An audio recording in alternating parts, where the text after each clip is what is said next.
My son got into a fight and landed in the station, and the cop handling the case was my ex-boyfriend. He frowned. Are you his sister? I looked at my problem child, thoroughly disappointed. I'm his mom. Stella, you've got some nerve, lying to a cop. A 17-year-old son and a 22-year-old mom? So what? You gonna charge me? Charge you? I'd rather just hold you.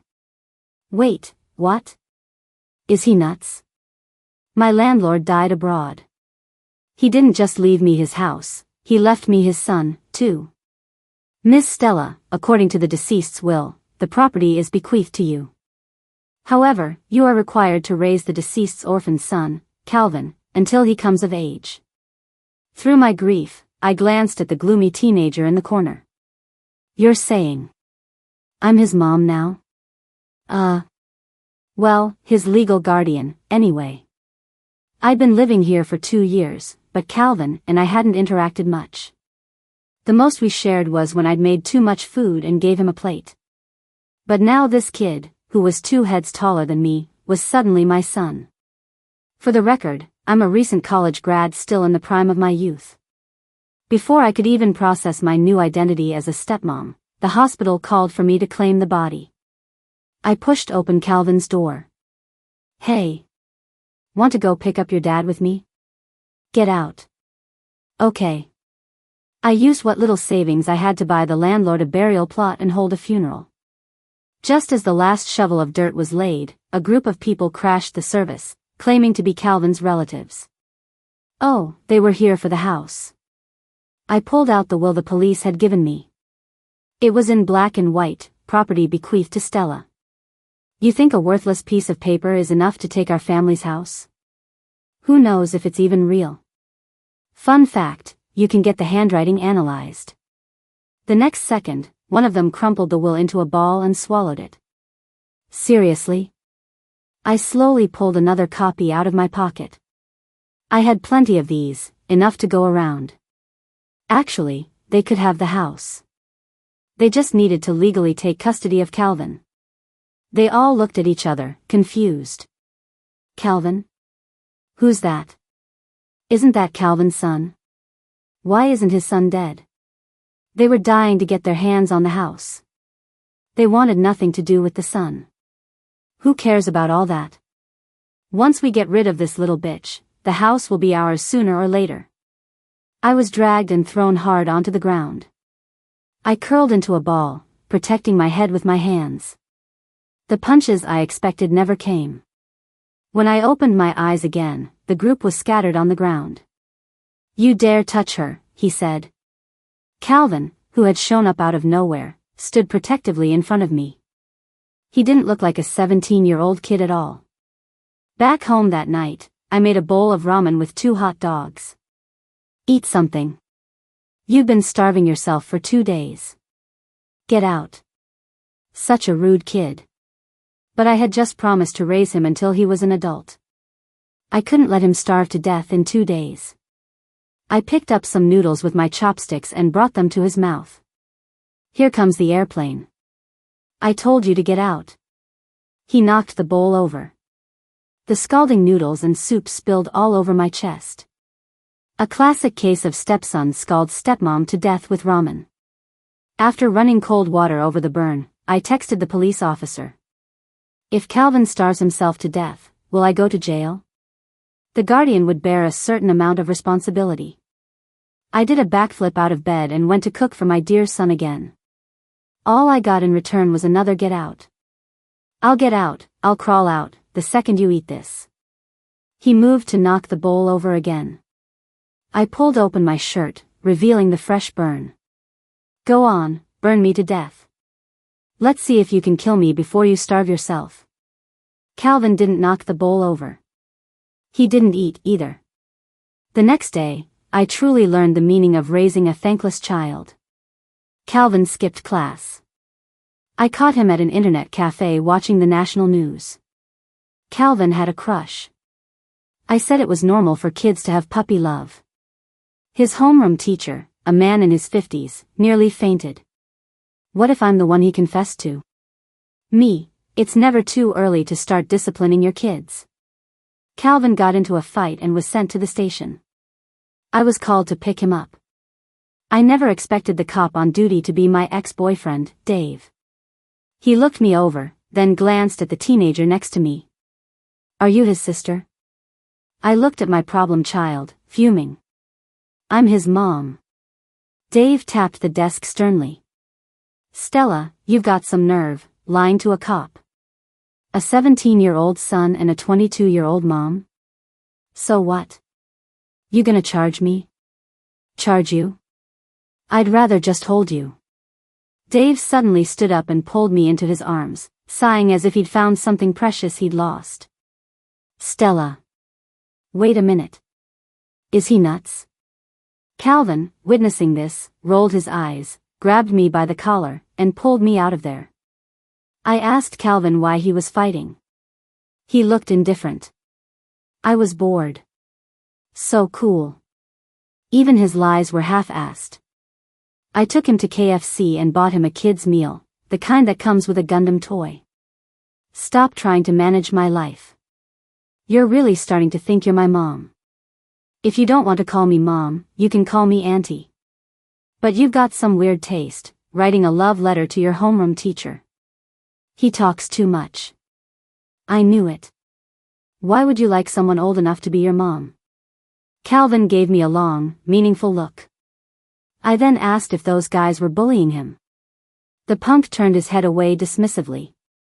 Are you kidding me? I won the fight. That just means you're a better fighter. It doesn't mean you weren't the one who started it. His eyes lingered on me for a moment before he started eating his burger. He started with small bites, then began gobbling it down like a starving ghost. If he choked to death, the Guardian would probably be responsible for that too. Slow down, it's all yours. They said nobody wants me. My breath hitched. He always gave me the impression of being wise beyond his years. This moment of vulnerability was the first time he seemed like a real kid. I cupped his face and pulled the piece of burger out of his stuffed mouth. I wiped away tears that weren't there with my thumb. They're lying. I want you. The corners of Calvin's eyes were red as he stubbornly pulled his face away from my hands. He seemed to be doubting something, and confirming something else. You're just in it for the house. I'm not the only one who wants the house. But I'm the only one who wants you. Calvin pushed the burger away and just took the Gundam toy. You're not eating? Let's go home. Make me noodles. This was the first thing my son had ever asked of me. My sense of motherly purpose swelled. When I came out of the bathroom, Calvin was leaning against the doorframe, one hand in his pocket. I thought he was in a hurry to shower, so I stepped aside to let him pass. He stretched out an arm, blocking my way. I clutched my robe tighter. What do you want? He pried my fingers open one by one, pushed aside the collar of my robe, and stared at the spot just below my collarbone for a moment before pulling out a tube of burn cream. Oh, he was checking on my burn. Damn it. Can't you use your words? You made it seem like a scene from a bad romance novel. Calvin's lips curled into a smirk, revealing a sharp canine tooth. What did you think I was going to do? Whatever you were thinking, I'm not interested in kids. But you looked pretty excited just now. You were seeing things. I fled in a panic. The more I thought about it, the more ridiculous it seemed. He's just a kid. Why was I getting so flustered? After Calvin finished his shower, I went into the bathroom to collect the dirty laundry. He suddenly burst back in, snatched his underwear, and hid it behind his back. I burst out laughing. Time to win this round. TSK, TSK. So young, and already so shy. Your auntie here has seen more men than you've seen R-rated movies. Swoosh. His hand went slack, and the towel wrapped around his waist fell to the floor. The boy's body was on full display. His muscles were taut and well-defined but not overdone, covered in a fine mist of water. I was stunned. My traitorous eyes, however, were very honest and refused to look away. I quickly turned around and covered my eyes. You. Haven't you seen plenty of men? Calvin, put your clothes on. A rush of warm air hit the back of my neck, giving me goosebumps. I might be young, but not everything about me is small. Auntie. He drew out the title, and in the cramped space where our breaths mingled, a forbidden tension lingered. Hiss. Calvin suddenly made a pained sound. I turned around instinctively. What's wrong?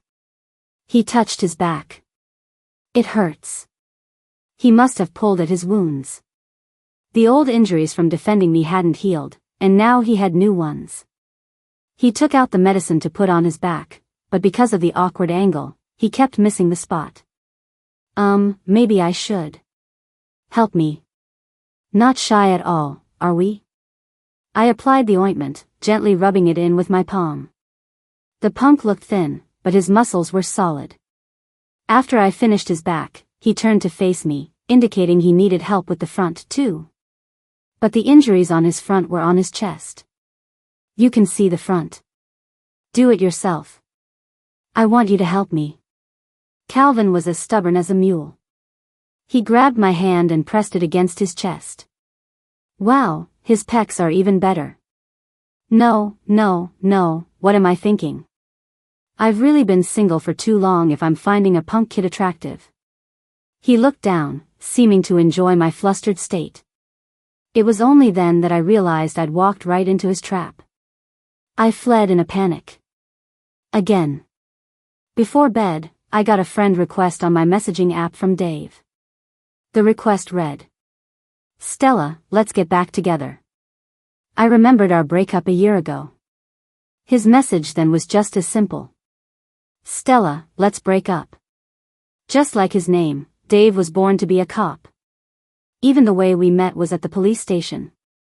Miss Stella, you previously filed a missing person report for yourself. The system has been updated, and we need you to provide some more information. All I knew was that I had gotten lost. I didn't know anything else. Dave pushed up his glasses, his tone so rational it was almost cold. Are you sure you got lost, and weren't abandoned by your parents? That one sentence made a fragile young woman howl in the police station for an entire day. The older officers looked at each other. You made her cry, you comfort her. Maybe he felt sorry for me. Dave started taking me out to eat, and one thing led to another. Later, I discovered he was too rational, like a robot. When I lost my wallet, I went to him crying. Without a word, he started taking my statement and pulling security footage. He found the wallet, which only had about $20 and our photo in it. Dave told me I was wasting police resources. But all I had wanted from the start was a word of comfort. I complained to him about my awful internship. That night, he took it upon himself to submit my resignation and report my boss for keeping shady books, all while scolding me for not having a brain when I looked for a job. The last straw was when I spent $200 on a suit for his birthday. It arrived damaged, and the seller refused a return. I complained to him about the scummy seller. Dave said I was acting like a child who hadn't grown up, who could only run to him with my problems. We broke up. Even after we broke up, he didn't forget to help me file a complaint against the seller and get a refund for the damaged suit. He was a good cop, no one would deny that. I accepted his friend request. And then I blocked him. Calvin came home from his evening classes to find me drinking. You're back. Hungry? I'll make you some noodles.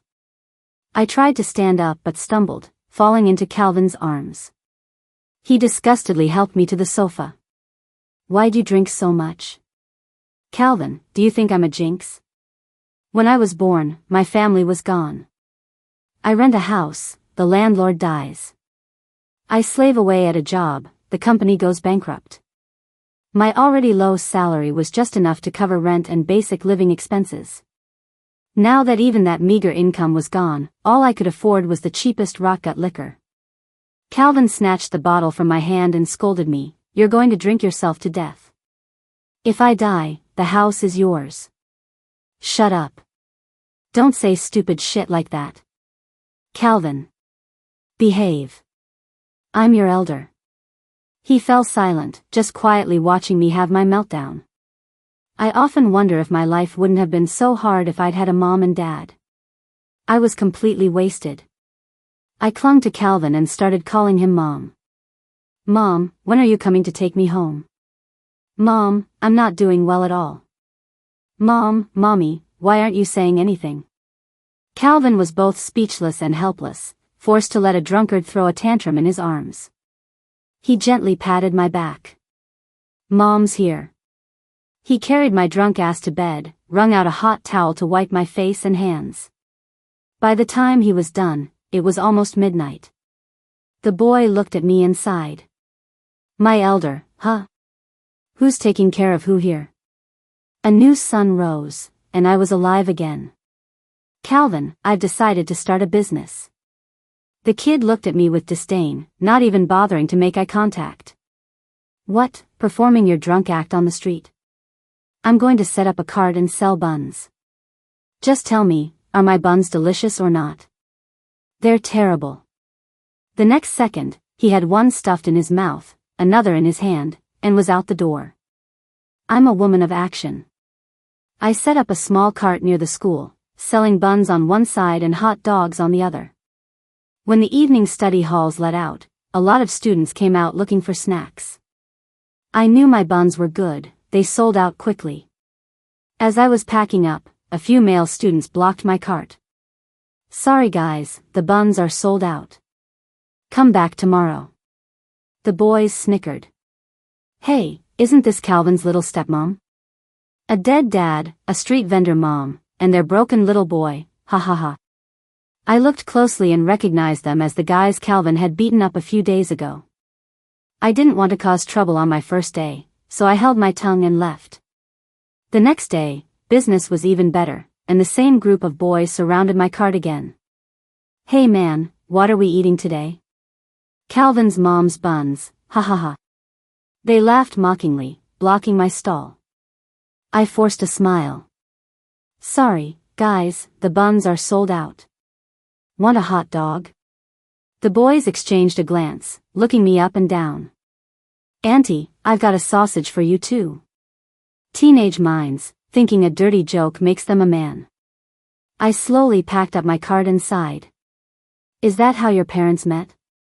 It would explain how they managed to produce an organism like you with a mind full of nothing but pixelated filth. The boy froze, then blew up. You bitch, you dare insult me? Guys, get her. They knocked over my cart. Just as a fist was about to land on me, Calvin rushed out and blocked it. The punch was hard. Blood quickly trickled from the corner of his mouth.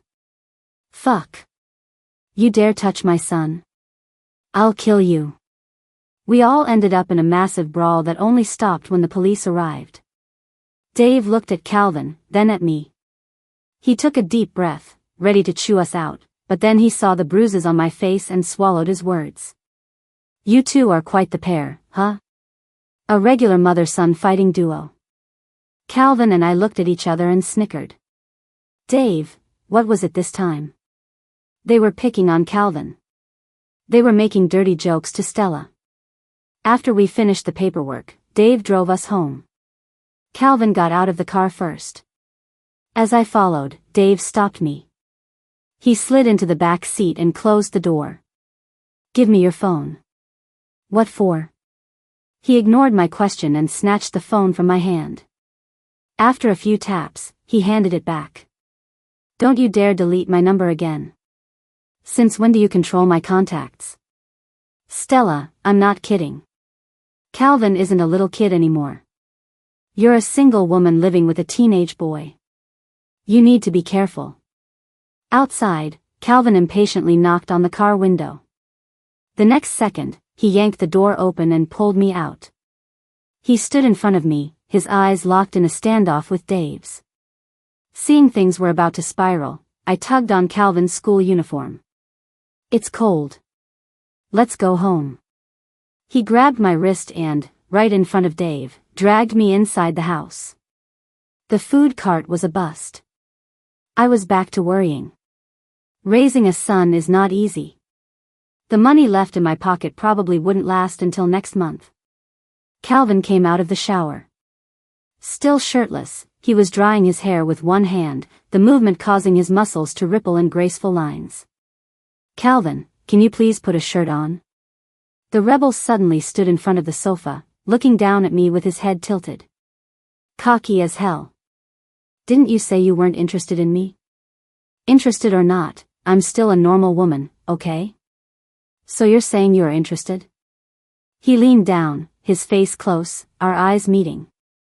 There must be some kind of magnetic field. When he got close, not only did I not mind, but I found myself unconsciously drawn to him. A second before I crossed the line, I snapped back to reality and yelled, "Go do your homework." Then I looked down, pretending to be busy scrolling through job apps. Doesn't he know that human nature can only be tested so far? Calvin went into his room.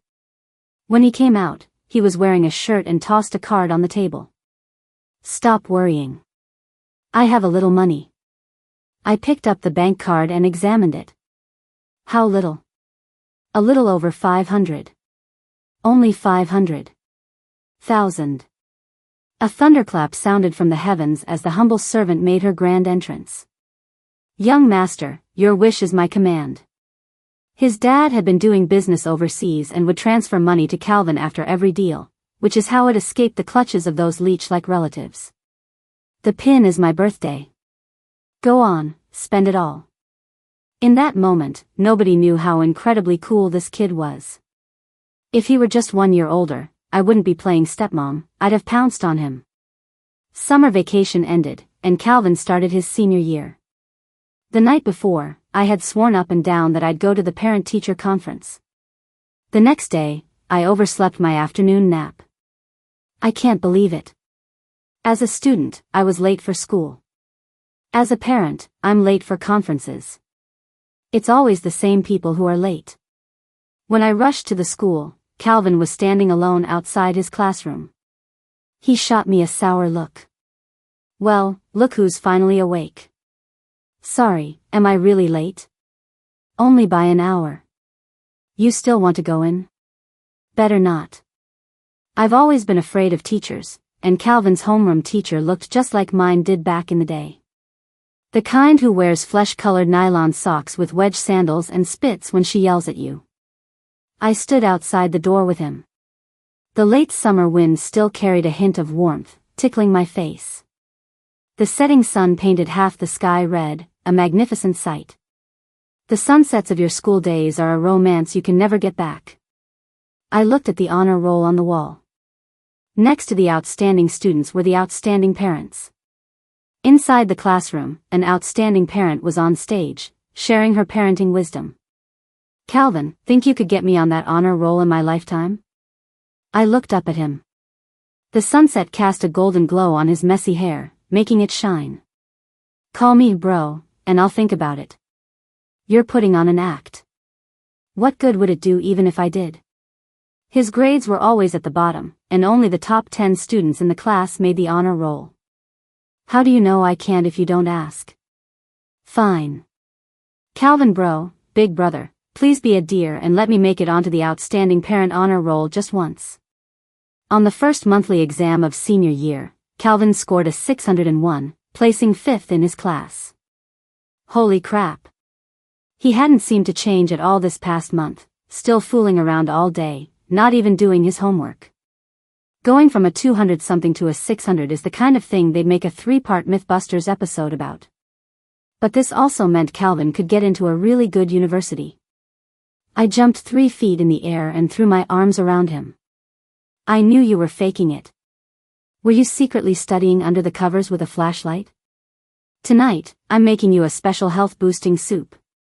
He held me up with one hand under my butt to keep me from falling, quietly watching me dance around with a barely noticeable smile on his lips. The atmosphere felt off. Time to retreat. I jumped off him and escaped into the kitchen. My heart was pounding, and I couldn't hide it. This is not right. How could I have feelings for a kid? That night, his homeroom teacher called me. "You've seen Calvin's scores, I assume." Yes, thank you for your dedicated teaching, but our Calvin also worked really hard.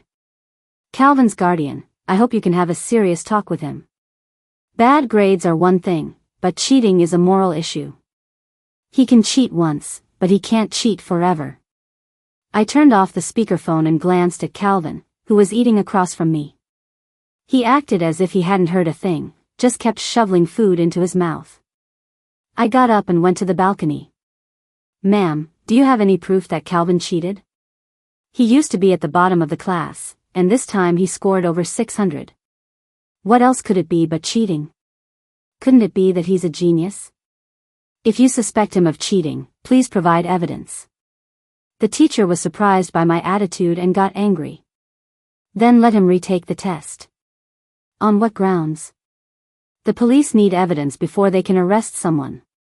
If you suspect him, you should be the one providing proof, not making Calvin prove his innocence by retaking a test. That's not how the world works. I slammed the phone down. Then, I walked back to the dinner table as if nothing had happened.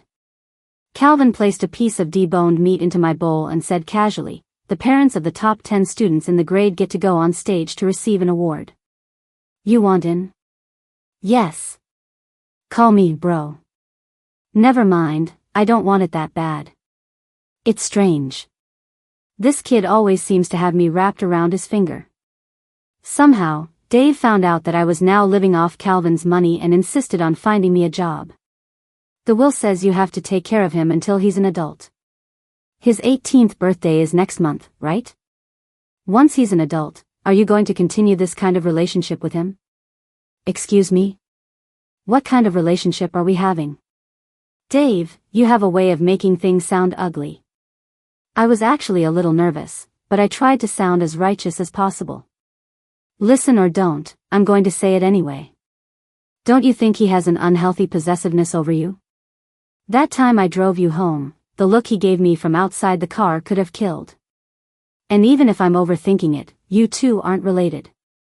It could easily lead to financial disputes. Without a steady job, how are you going to support yourself? I admit, I was shaken. Dave had a point. Calvin would soon be off to college, then work, then marriage. And what would I be? At the end of the day, having your own money is the only real security. I accepted the job Dave offered me, tutoring a high school senior.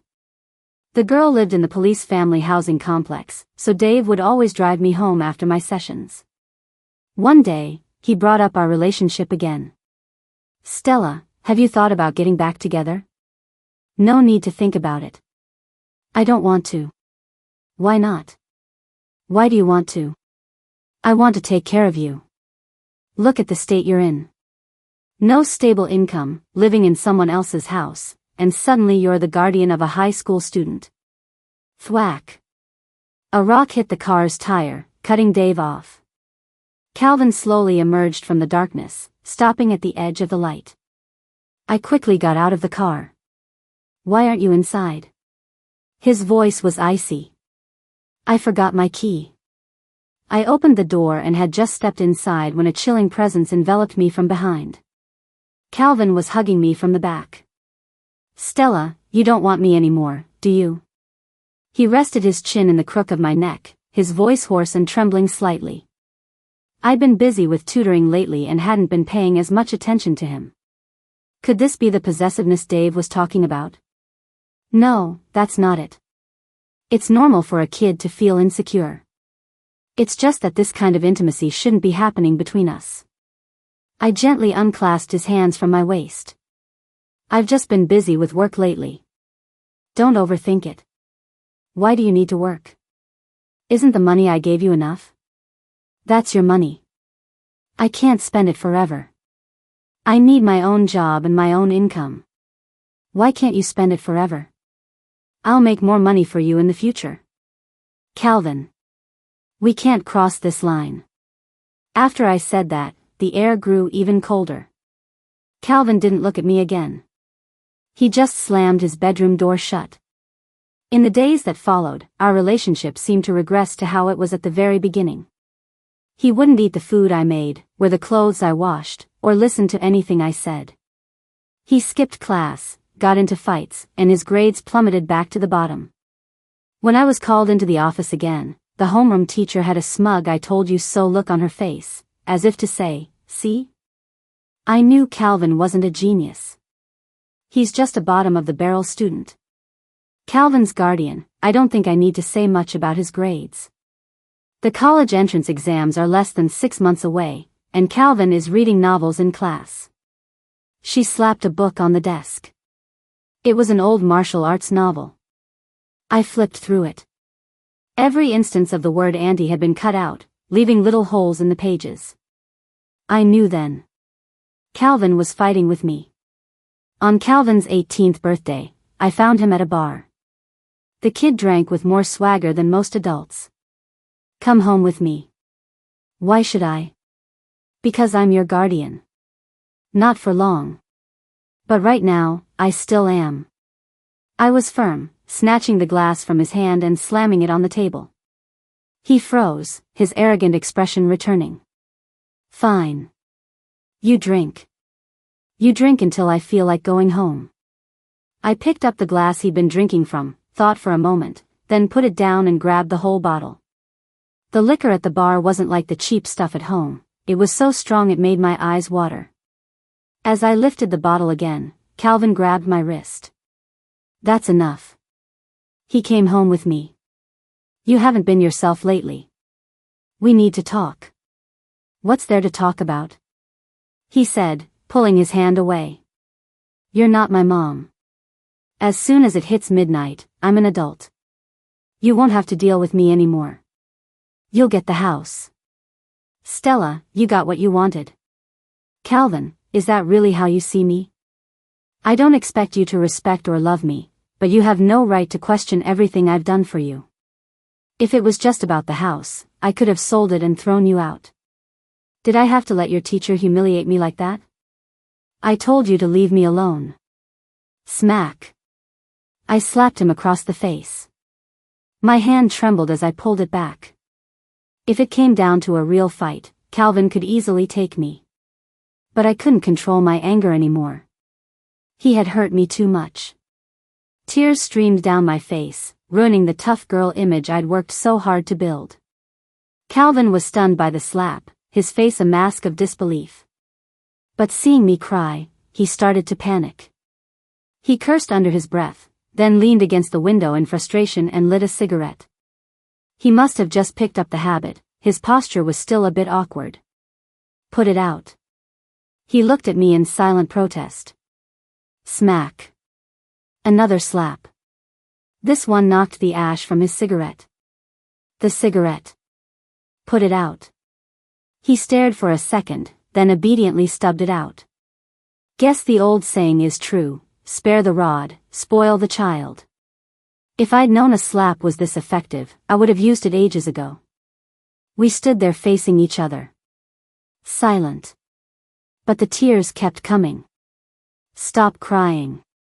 Are you going to listen to me or not?" "I will." His eyes lit up. "Auntie, I will." It was the second time he'd called me auntie, and he sounded much more obedient than the first. I took a cake out of the fridge. "What are you standing there for?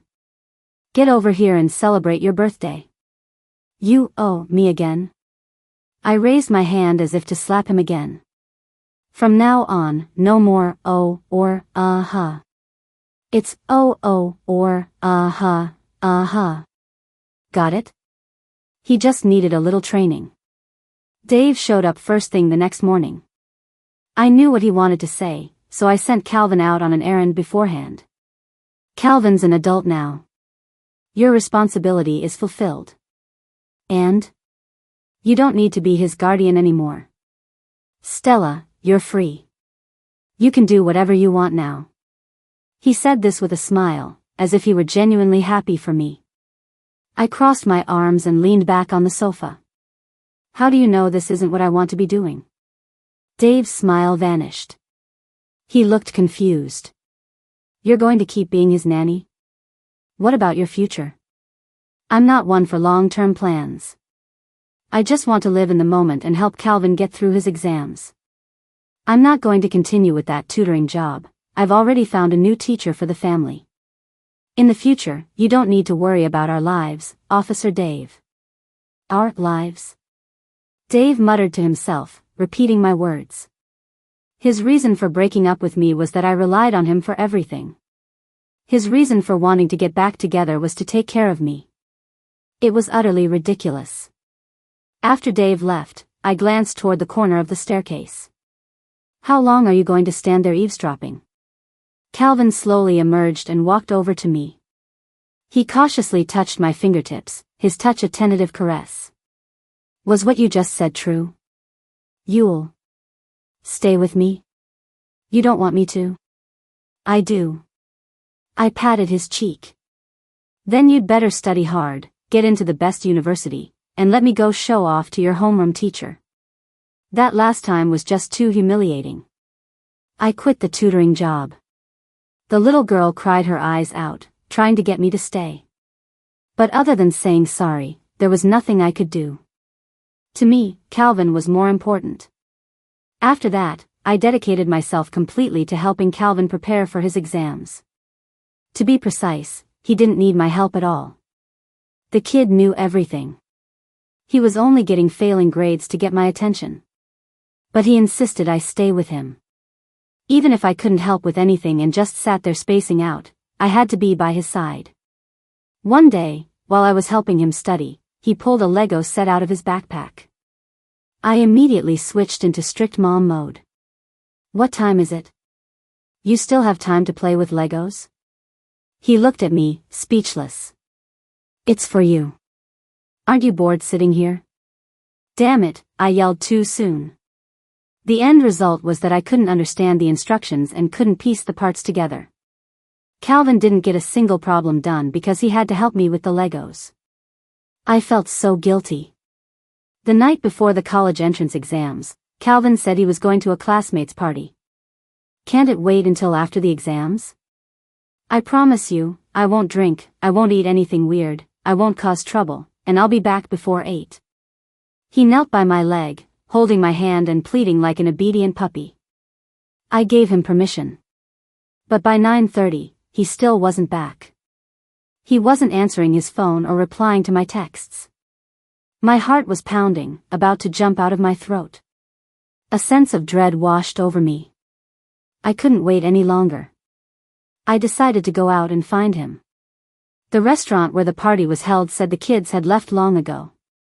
I asked a few of his classmates, and they all said Calvin was the first to leave for home. I was on the verge of tears. I frantically searched the streets, seeing his face in every stranger's, but none of them were him. In my panic, I called Dave. Hey, Dave, Calvin's missing. I can't find him anywhere. Help me, please help me find him. Tell me where you are, and the time and place Calvin was last seen. Stella, don't cry. I'm here. After hanging up, I continued my search. Finally, on a deserted street, I found Calvin's student ID. Calvin. Where are you? I followed the sound of a fight. A group of people were holding Calvin on the ground, beating him mercilessly. He had no strength to fight back. I rushed over, unable to pull the attackers off. So I started punching and kicking them with all my might. Let him go. So this is the little bitch, huh? Perfect, we can take care of her at the same time. I was thrown hard to the ground. Stella. Calvin broke free and lunged, shielding me in his arms.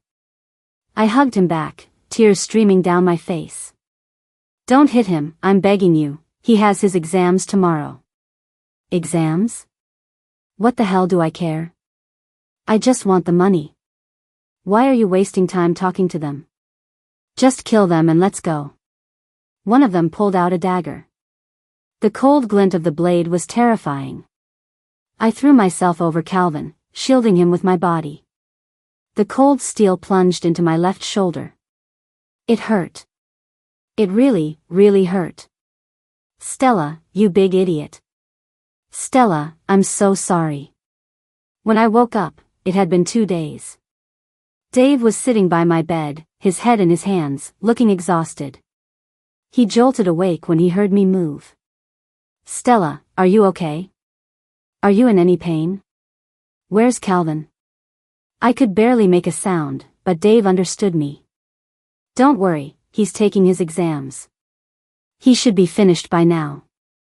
I breathed a sigh of relief, only then remembering my injury. "Is it bad?" "Yeah. The knife went in 5 centimeters, missed your heart by 1. Stella, you're insane. Do you have any idea how scared I was? If something had happened to you, I would never have forgiven myself." He hugged me, his whole body trembling. "Dave, you're pressing on my wound. It hurts." He carefully let me go, his usual gruff demeanor gone. He even took leave from the station to take care of me at the hospital. The attackers were thugs hired by the Grants' relatives to kill us. They had found out Calvin had his father's inheritance and had been staking out the school for a month before they found their chance. As for me, I was a target too. My life wasn't as important as that house. If an orphan died, nobody would care. Calvin never came to see me. He blocked me on everything. In the mail, I received a letter. It was the deed to the house. The house was now completely mine. Only my things were left in the house, as if Calvin had never existed. While cleaning up, I found a diary on his bed. There was only 1 page with anything on it. All the antes that had been cut out of the Return of the Condor heroes were pasted in the diary. In the very center, he had written my name. Just as Dave had said, the feelings between Calvin and me had probably been tinged with something else for a long time. Dave showed up again. "Stella, I found your parents." They were a middle-aged couple, their hair graying, but they were dressed in expensive clothes and carried themselves with an air of sophistication. Before I arrived, they were staring at the gate, full of anticipation. The moment they saw me, they pulled me into a hug. "My child, Mom and Dad have finally found you." Logically, I should have been happy, moved, maybe even shed a tear. But I felt none of those things. I was just confused. How could such a wealthy couple be my birth parents? They looked like they should have a daughter who was pampered like a princess. Not me.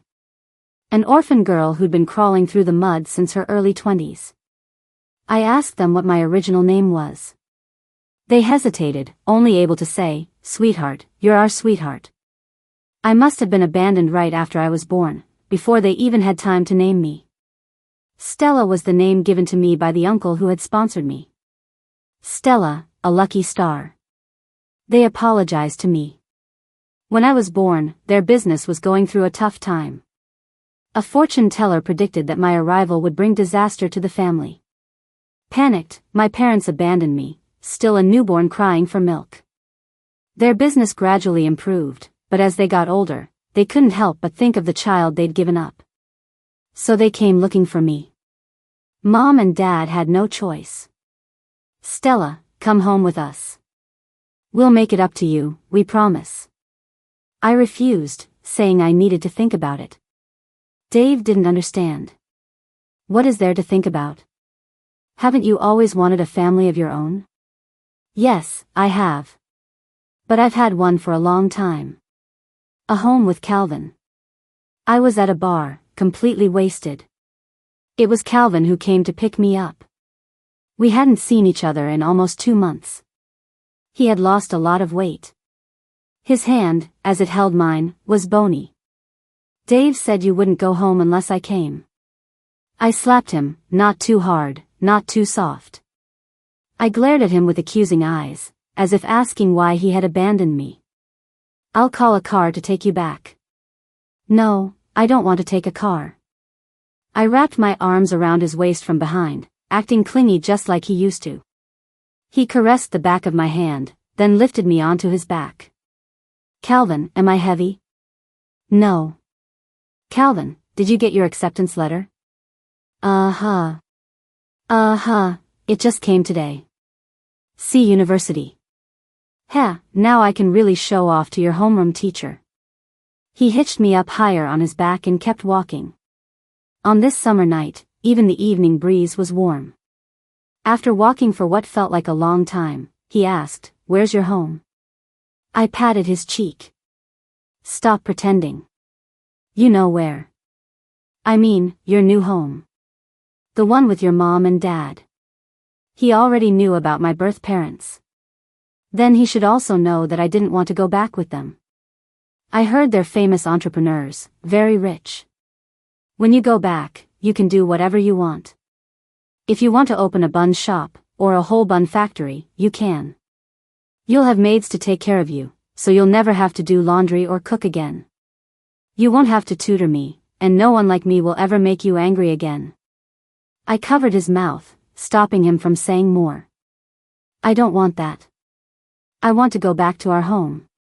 Calvin, take me home. I cried like a child, my tears soaking his shirt. He, at 18, carried me, at 23. Back to the world that belonged only to us. He got a tattoo on his left shoulder, in the exact same spot as my scar. It was Greek for lucky star. Did it hurt? I asked him. No. Well, you can't be a civil servant now. He smiled.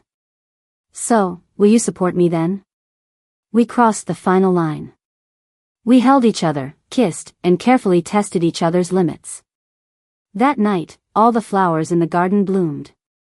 I snuggled in Calvin's arms, carefully examining his acceptance letter. Impressive, for a top-tier university, the letter was even three-dimensional. I have something else to show you. He opened a file folder.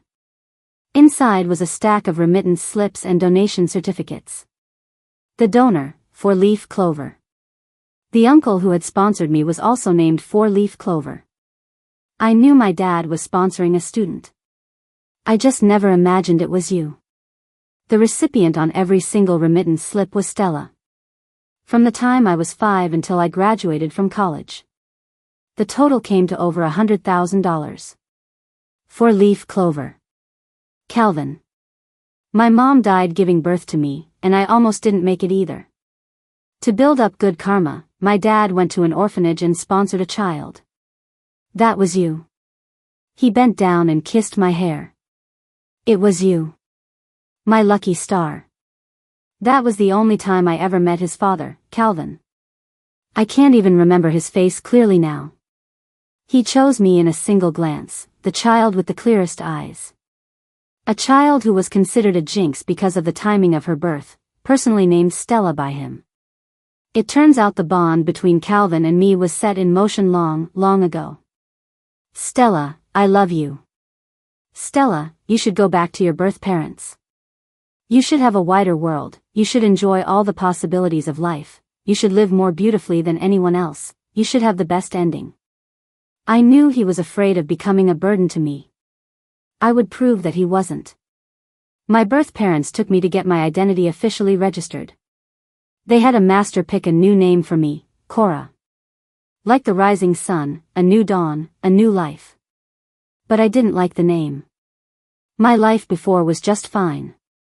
I didn't need a new one. My name is Stella. From the day I returned home, my parents' company stock soared, making them the richest family in the city. They wrote my name into their will, and I became the sole heir to a multi-billion-dollar enterprise. Overnight, I received an unprecedented amount of attention. I learned many things: piano, oil painting, dance, finance, law. I even opened that bun factory, and my delicious buns are now sold all over the country. Calvin said this was the brilliant life I was always meant to have. And that fortune teller who called me a jinx? He dropped dead the day after I was abandoned. Calvin's epilogue. I fell for the new tenant. The moment she arrived, it felt like everything came to life. She sang while she did everything, and the house was no longer filled with just the sound of my own breathing. I loved watching her from the second floor. She was as beautiful as a butterfly. My butterfly. My dad died. No one wanted me, except for her. She became my guardian and even called herself my stepmom. She said I shouldn't fall for a woman old enough to be my mother.